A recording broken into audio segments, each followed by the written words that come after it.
Hello, this is Terry Sutton from Petit Fleur.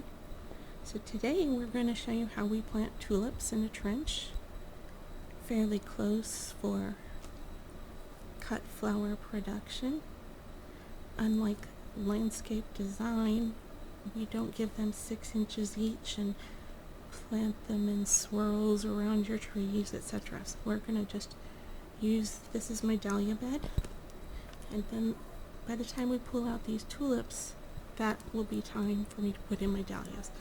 So first you make a trench and you just move that soil to either side of the bed, and this is about a 4-foot bed and it is 6 inches deep.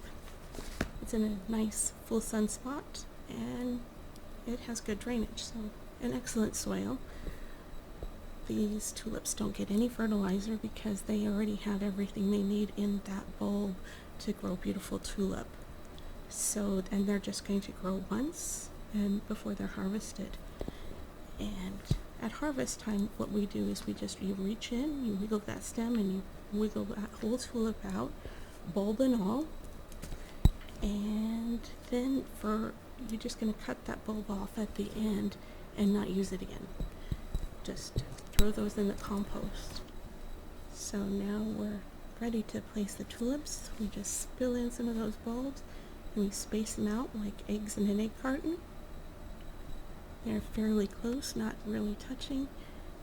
They are going to grow a little bit taller, stretch a little bit more, and they will grow a little bit more in the vase also. So each one is just set in there with the point sticking up, and each time you switch to another variety, go ahead and mark those with your wooden marker, your little plant stake, and then you know in the springtime just exactly what you've got there. So I think you could probably, and this is like, gosh, I don't know, 15 feet, 20 feet by 4, so just, I don't know, I really don't know how many bulbs you can get in there, but we only used half that bed today. Anyway, they're going to be all set, ready for spring, and the winter and fall rains will be enough, and that's it, all set.